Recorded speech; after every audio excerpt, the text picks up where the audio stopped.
Hi friends, എല്ലാവർക്കും my നോട്ട്ബുക്കിലേക്ക് സ്വാഗതം.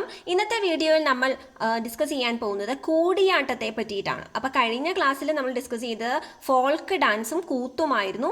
അപ്പോൾ കേരള അഡ്മിനിസ്ട്രേറ്റീവ് സർവീസ് എക്സാമിന് പ്രിപ്പയർ ചെയ്യുന്നവർക്ക് വളരെ പ്രധാനപ്പെട്ട ഒരു ടോപ്പിക്കാണ് കൾച്ചറൽ ഹെറിറ്റേജ് ഓഫ് കേരള എന്ന് പറയുന്നത്. അതിൽ തന്നെ കേരളത്തിൻ്റെ ഡിഫറെൻറ്റ് ആർട്ട് ഫോംസ്, അതുപോലെ ലിറ്ററേച്ചർ, സ്കൾപ്ചർ, ആർക്കിടെക്ചർ അതൊക്കെ വരുന്നുണ്ട്. അപ്പോൾ അതിൽ പ്രധാനപ്പെട്ട ആർട്ട് ഫോംസ് നമുക്ക് പഠിക്കണം. അപ്പോൾ പെർഫോമിംഗ് ആർട്സിനെ പറ്റിയാണ് നമ്മൾ തുടങ്ങിയിരുന്നത്. അപ്പോൾ അതിൽ ആദ്യം ഫോൾക്ക് ഡാൻസിനെ പറ്റിയും കൂത്തിനെ പറ്റിയും നമ്മൾ പഠിച്ചു. ഇനി നമുക്ക് പഠിക്കാനുള്ളത് കൂടിയാട്ടത്തെ പറ്റിയിട്ടാണ് നെക്സ്റ്റ് നോക്കുന്നത്. അപ്പോൾ അടുത്ത ക്ലാസ്സിൽ നമ്മൾ ഡിസ്കസ് ചെയ്യുന്ന കഥകളി ആയിരിക്കും. അപ്പോൾ കൂടിയാട്ടം, കൂടി എന്ന് വെച്ചാൽ എന്താ? ഒരുമിച്ച്. ആട്ടം എന്ന് വെച്ചാൽ അഭിനയം. അപ്പോൾ ആക്ടിങ് ടുഗദർ എന്നാണ് കൂടിയാട്ടത്തിൻ്റെ അർത്ഥം തന്നെ. അത് നമ്മുടെ കേരളത്തിലെ ഏറ്റവും ഏർലിയസ്റ്റ് ആയിട്ടുള്ള ഡ്രമാറ്റിക് ആർട്ട് ഫോമാണ് ഏത്? കൂടിയാട്ടം എന്ന് പറയുന്നത്. ഡ്രാമ ഫോമിലുള്ള ഏറ്റവും പുരാതനമായത്, ഏറ്റവും ആദ്യത്തേത് ഏതാണ്? ഈ ഒരു കൂടിയാട്ടമാണ്. നമുക്കറിയാം, പുരാതന സന്ദേശ കാവ്യമായ, അതായത് 14-ാം നൂറ്റാണ്ടിൽ വന്ന ഉണ്ണുനീലി സന്ദേശം, അപ്പോൾ എഴുതപ്പെട്ടു എന്ന് വിചാരിക്കുന്ന ഉണ്ണുനീലി സന്ദേശത്തിൽ ഈ കൂടിയാട്ടം പെർഫോമൻസിനെ പറ്റി ഒരു പരാമർശം നടത്തിയിട്ടുണ്ട്. അതായത് തളിയിൽ ടെമ്പിളിൽ കൂടിയാട്ടം നടന്നതായിട്ട് ഒരു പരാമർശം ഉണ്ട്. അപ്പം അത്രയും പഴയതാണ്, ഏർലിയസ്റ്റ് ആണെന്നാണ് ഇതിൽ പറയുന്നത്. ഇനി ഇതിൽ പറയാൻ പോകുന്നത്, ഇനി ആരൊക്കെയാണ് ഇതിൽ മെയിൻ ക്യാരക്ടേഴ്സ് എന്ന് പറയുന്നു. അപ്പോൾ ഇതിൽ മെയിൽ ക്യാരക്ടേഴ്സിനെ റെപ്രസെൻറ്റ് ചെയ്യുന്നത് ചാക്യാരാണ്. അപ്പോൾ ഈ ഒരു എന്താ പറയുക, നമ്മൾ നേരത്തെ തൊട്ട് മുമ്പ് പഠിച്ച കൂത്തിനകത്താണെങ്കിൽ ഒരു ആക്ടർ ആയിരുന്നു നമ്മുടെ സ്റ്റേജിലുണ്ടായിരുന്നത്, അല്ലേ? പക്ഷേ ഇതിൽ മോർ ദാൻ 1 അല്ലെങ്കിൽ 2 ഓർ മോർ ആക്ടേഴ്സ് ഉണ്ടായിരിക്കും. ഒന്ന് ചാക്യാരാണ്, പിന്നെ നങ്ങ്യാരാണ്, പിന്നെ വിദൂഷകം ഉണ്ടാവാറുണ്ട്, വിദൂഷക വേഷവും ഉണ്ടാവാറുണ്ട്. അപ്പോൾ ചാക്യാരും നങ്ങ്യാറെന്ന് പറഞ്ഞു കഴിഞ്ഞാൽ മെയിൽ ആൻഡ് ഫീമെയിൽ ക്യാരക്ടേഴ്സ് ആണ്. പിന്നെ വേറെ മിഴാവ് കൊട്ടാനായിട്ട് അവിടെ ആരുണ്ടായിരിക്കും? നമ്പ്യാരുണ്ടായിരിക്കും. ഈ നങ്ങ്യാർ എന്ന് പറയുന്ന നമ്പ്യാർമാരിലെ സ്ത്രീ ജനങ്ങളെയാണ് നങ്ങ്യാർ എന്ന് പറയുന്നത്. ഓക്കെ, അപ്പോൾ അവർ ഓരോരുടെയും ധർമ്മങ്ങൾ നമുക്ക് നോക്കാം. പിന്നെ വിദൂഷക ഉണ്ട്, വിദൂഷക അല്ലെങ്കിൽ ക്ലോൺ എന്ന് പറയും. അപ്പോൾ അത് മലയാളം സാധാരണ ആളുകൾക്ക് മനസ്സിലാവാൻ വേണ്ടിയിട്ട് മലയാളത്തിലേക്ക് ട്രാൻസ്ലേറ്റ് ചെയ്ത് കൊടുക്കാനാണ് ആരുള്ളത്? വിദൂഷക ഉള്ളത്. അപ്പോൾ ഓരോന്നിനെ പറ്റിയും നമുക്ക് നോക്കാം. ഈ ഒരു ചാക്യാർ എന്ന് പറയുന്നത് ശരിക്കും മെയിൽ ക്യാരക്ടേഴ്സ് ആണെന്ന് ഞാൻ പറഞ്ഞു. അതുപോലെ ഫീമെയിൽ ക്യാരക്ടേഴ്സ് നങ്ങ്യാരാന്ന് പറഞ്ഞു. ഈ നങ്ങ്യാർ എന്ന് പറയുന്നത് നമുക്ക് ഈ ഇദ്ദേഹം ആക്ട് ചെയ്യുന്ന അല്ലെ എനാക്ട് ചെയ്യുന്ന ആ ഒരു ഇതിനകത്തുള്ള സംസ്കൃത പദങ്ങൾ, അതൊക്കെ ആ സംസ്കൃത പദ്യങ്ങൾ ചൊല്ലാനാക്കിയായിട്ട് ഈ നങ്ങ്യാർ ഹെൽപ്പ് ചെയ്യും. ആൻഡ് നമ്പ്യാറിന് എന്താണ്? മിഴാവ് പ്ലേ ചെയ്യാനാണ് നമ്പ്യാറിനുള്ള മെയിൻ റോൾ എന്ന് പറയുന്നത്. ഈ മിഴാവ് എന്ന് പറഞ്ഞാൽ ഒരു കോപ്പർ മെറ്റൽ കൊണ്ടുള്ള ഡ്രമ്മാണ്. ഒരു വലിയ കുടം പോലെ തോന്നും, അല്ലേ? ഒരു ചെറിയ ഒരു വായുള്ള ആ ഒരു വാ അടച്ചിട്ടുണ്ടാവും. ആ ക്ലോസ് നെക്ഡ് കോപ്പറിൻ്റെ മെറ്റൽ ഡ്രമ്മാണ് മിഴാവ് എന്ന് പറയുന്നത്. പിന്നെ ഇവിടെ ഒരു വിദൂഷക എന്ന് പറയുന്ന അല്ലെങ്കിൽ ക്ലോൺ എന്ന് പറയുന്ന ആളും ഉണ്ട്. അത് പറഞ്ഞു, recite for the benefit of audience in the Malayalam translation of every Sanskrit verse that the Chakyar enact. അപ്പോൾ ഇതിനകത്തുള്ള ഈ കൂടിയാട്ടത്തിലെ എല്ലാ പദ്യശകലങ്ങളും തന്നെ എന്താണ്, അല്ലെങ്കിൽ ആ ശ്ലോകങ്ങളൊക്കെ എന്താണ്? സംസ്കൃതത്തിലാണ്.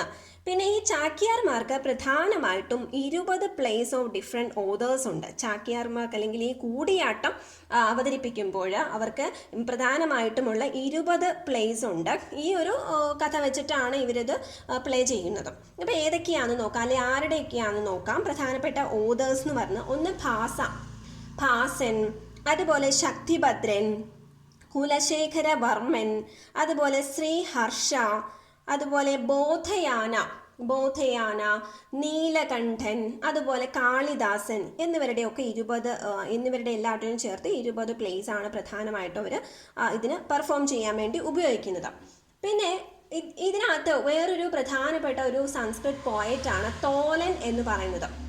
അപ്പോൾ പലതരത്തിലുള്ള ആക്ടിങ്ങിനെ പറ്റി, വേരിയസ് മോഡ്സ് ഓഫ് ആക്ടിങ്ങിനെ പറ്റി അദ്ദേഹത്തിൻ്റെ ആട്ടപ്രകാരത്തിലും അതുപോലെ ആട്ടപ്രകാരത്തിലും ക്രമദീപികയിലും ഒക്കെ ഇദ്ദേഹം അത് ഡീറ്റെയിൽ ആയിട്ട് പറഞ്ഞിട്ടുണ്ട്, various modes of acting. Okay, പിന്നെ ഇദ്ദേഹമാണ്, അല്ലെങ്കിൽ ഇപ്പോൾ ഒരു ഇതിനകത്ത് തന്നെ പലതരത്തിലുള്ള ഇമോഷൻസ് ഉണ്ടല്ലോ, ക്ലാസിഫൈഡ് ഇമോഷൻസ്, പലതരത്തിലുള്ള ഇമോഷൻ, നമ്മൾ നവരസങ്ങൾ എന്നൊക്കെ പറയുന്ന പോലെ പലതരത്തിലുള്ള ഇമോഷൻസ്, ആ ഇമോഷൻസിനാണ് എന്ത് പറയുക? രസം എന്ന് പറഞ്ഞത്. ഇമോഷൻസ് അല്ലെങ്കിൽ രസാസ്. അതുപോലെ നമ്മൾ ഹാൻഡ്സും ഫിംഗേഴ്സും ഒക്കെ ഉപയോഗിച്ച് എക്സ്പ്രസ് ചെയ്യുന്ന രീതിക്ക് എന്ത് പറയുന്നു? മുദ്രകൾ അല്ലേ, മുദ്രാസ്, അതുപോലെ ആംഗ്യാസ്, ആംഗ്യങ്ങളും മുദ്രങ്ങളും. മുദ്രകളും ആംഗ്യങ്ങളും ഒക്കെ വന്നിരിക്കുന്നത് നാട്യശാസ്ത്രത്തിൽ നിന്നാണ് അതെടുത്തിരിക്കുന്നത്. അതും പ്രധാനമായിട്ടും നോക്കിക്കൊള്ളുക, നാട്യശാസ്ത്രത്തിൽ നിന്നും. പിന്നീട് ഈ കൂടിയാട്ടത്തിൽ വരുന്നതെന്ന് പറഞ്ഞാൽ കൂടുതലും ഫേസ് എക്സ്പ്രഷൻ. ഈ ഫേസ് എക്സ്പ്രഷൻ എന്ന് പറയുന്നതിനാണ് എന്ത്? ഭാവ. അപ്പം ഈ പേരുകളൊക്കെ, ഈ ടേമുകളൊക്കെ ഒന്ന് നോക്കിയാൽ മതി. രസം, മുദ്ര, ആംഗ്യ, അതുപോലെ ഭാവം.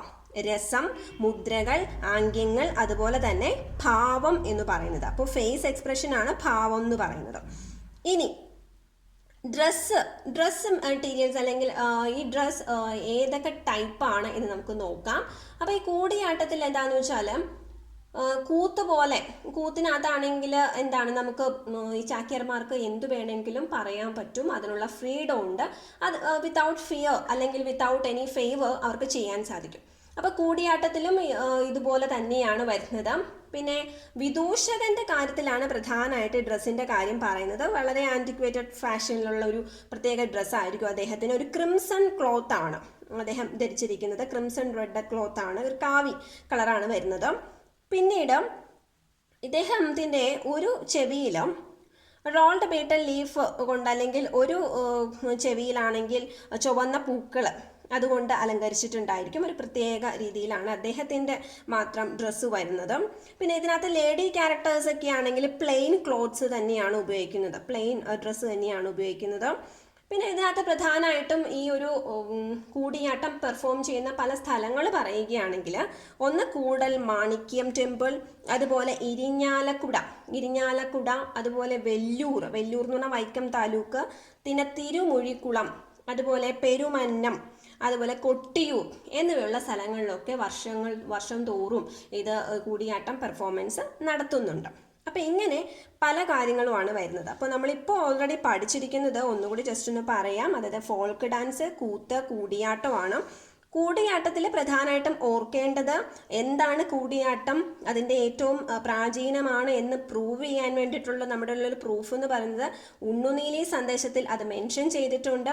പിന്നെ ചാക്യാർ, നങ്ങ്യാർ, നമ്പ്യാർ, വിദൂഷക അവരുടെയൊക്കെ റോൾ എന്താണ്, പിന്നെ ഇത് പ്ലേ ചെയ്യണമെങ്കിൽ അല്ലെങ്കിൽ ഇത് പെർഫോം ചെയ്യണമെങ്കിൽ അതിന് വേണ്ടിയിട്ട് എന്തെങ്കിലും ലിറ്ററേച്ചർ ആയിട്ട് എഴുതപ്പെട്ടിട്ടുണ്ടായിരിക്കണം. അതിന് വേണ്ടിയിട്ടുള്ള 20 പ്ലേസ് ഉണ്ട്.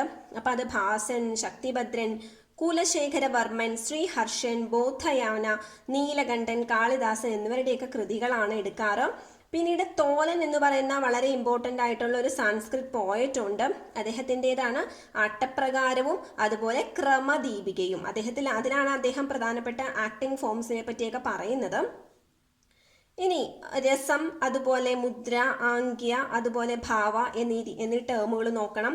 പിന്നെ ഡ്രസ്സിൻ്റെ കാര്യം പറയുമ്പോൾ പ്രധാനമായിട്ടും വിദൂഷകന്റെ ഡ്രസ്സിനാണ് പ്രത്യേകത വരുന്നത്. ഇനി പെർഫോം ചെയ്യുന്ന സ്ഥലങ്ങളും. ഇനി നമ്മൾ അടുത്ത പഠിക്കാൻ പോകുന്നത് പ്രധാനമായിട്ടും കഥകളിയെ പറ്റിയിട്ടാണ്. കഥകളിയെ പറ്റിയിട്ട് കുറേ ഇപ്പോൾ ഈ ഒരു വീഡിയോയിൽ കംപ്ലീറ്റ് ആയിട്ട് പറയാൻ പറ്റില്ല. അപ്പോൾ കഥകളി കുറച്ച് ലെങ്തിയാണ്, അതുകൊണ്ട് തന്നെ നമ്മൾ അടുത്ത ക്ലാസ്സിലും കൂടി ചേർത്തിട്ടാണ് കഥകളി നമ്മൾ എക്സ്പ്ലെയിൻ ചെയ്യാൻ പോകുന്നത്. അപ്പോൾ കഥകളി അതിൻ്റെ ഒറിജിൻ മുതൽ നമുക്ക് പറയേണ്ടിയിരിക്കുന്നു. അത് കൃഷ്ണനാട്ടവും രാമനാട്ടവും അതിൽ നിന്നൊക്കെ അതിനെയൊക്കെ മോഡിഫിക്കേഷൻ വന്നത്. ഇനി പ്രധാനപ്പെട്ട ചില ആളുകളെ പറ്റിയും പറയേണ്ടിയിരിക്കുന്നു. വെട്ടത്ത് സമ്പ്രദായം ഉണ്ടല്ലോ, അതുപോലെ കോട്ടയം രാജ, ദെൻ കടത്തനാട് രാജ, ദെൻ കപ്പളങ്ങാട്ട് നമ്പൂതിരി. പിന്നെ കഥകളി എന്ന് പറയുന്നത് കൂത്തിൽ നിന്നും രാമനാട്ടത്തിൽ നിന്നും കൃഷ്ണനാട്ടത്തിൽ നിന്നും ഗീതാഗോവിന്ദത്തിൽ നിന്നും ഒക്കെ എന്താണത് ആശ്രയിച്ചിരിക്കുന്നത്, അല്ലെ എന്താണ് കടം കൊണ്ടിട്ടുള്ളത് എന്നൊക്കെ നോക്കണം. അതിൽ നിന്നും എന്തൊക്കെ ഫീച്ചേഴ്സാണ് എടുത്തിട്ടുള്ളത്. പിന്നെ കഥകളിയുടെ മാത്രമായ ചില യൂണീക്ക് ഫീച്ചേഴ്സ് ഉണ്ട്. കഥകളിയുടെ മേക്കപ്പിനെ പറ്റിയും പ്രത്യേകം പറയാനുണ്ട്. പച്ച, കത്തി, അതുപോലെ താടി, ദെൻ മിനുക്ക്, അങ്ങനെയുള്ള പല വേഷങ്ങളുണ്ട്. അപ്പോൾ അതിൻ്റെയൊക്കെ പ്രത്യേകതകൾ എന്താണ്? പിന്നെ ഈ കഥകളിയുടെ ഡെവലപ്മെൻറ്റിന് വേണ്ടി വന്നിരുന്ന കുറേ ഓർഗനൈസേഷൻസ് ഉണ്ട്. പിന്നെ ഇപ്പോൾ കഥകളിക്കുള്ള ചില പ്രോഗ്രസീവ് ചേഞ്ചസ്, പണ്ട് കാലത്തെ പോലെയല്ല, ഇപ്പോൾ ഒരുപാട് കാര്യങ്ങൾ പുരോഗതി പ്രാപിച്ചിട്ടുണ്ട്. പിന്നെ പ്രധാനപ്പെട്ട ആക്ടേഴ്സ്. ഇത് മാത്രമല്ല, ഇതിലും ഡീറ്റെയിൽ ആയിട്ടുള്ള ആട്ടക്കഥ എന്നൊരു ലിറ്ററേച്ചർ പ്രസ്ഥാനമുണ്ട്. അപ്പോൾ അത് കഥകളിക്ക് വേണ്ടിയിട്ട് എഴുതപ്പെട്ടിട്ടുള്ള, കഥകളി പെർഫോം ചെയ്യാൻ വേണ്ടി എഴുതപ്പെട്ടിട്ടുള്ളവയാണ് ആട്ടക്കഥ എന്ന് പറയുന്നത്. ഈ ഹിന്ദു പൗരാണിക ആ ഒരു കാര്യം മാത്രമല്ല, എപ്പിക്കുകൾ മാത്രമല്ല, ഇംഗ്ലീഷിലിപ്പം കിങ് ലെയർ, അതായത് നമ്മുടെ ഷേക്സ്പിയറിൻ്റെ കൃതികളും അതുപോലെ വള്ളത്തോളിൻ്റെ ഇപ്പോൾ ക്രിസ്തീയ ഇതായിട്ടുള്ള മഗ്ദലന മറിയോ ഒക്കെ ഇപ്പോൾ കഥകളിക്ക് വിഷയമാക്കിയിട്ടുണ്ട്, ആട്ടക്കഥയ്ക്ക് വിഷയമാക്കിയിട്ടുണ്ട്. അപ്പോൾ അതിനെപ്പറ്റിയൊക്കെ നമ്മൾ ഡീറ്റെയിൽ ആയിട്ട് അടുത്ത ക്ലാസ്സിൽ ഡിസ്കസ് ചെയ്യാം. അപ്പോൾ അടുത്ത ക്ലാസ് വേണോ വേണ്ടയോ, നിങ്ങൾക്ക് ഉപകാരപ്പെടുന്നുണ്ടോ എന്ന് കമൻറ്റ് ചെയ്യുക. അപ്പോൾ thank you once again, thank you so much.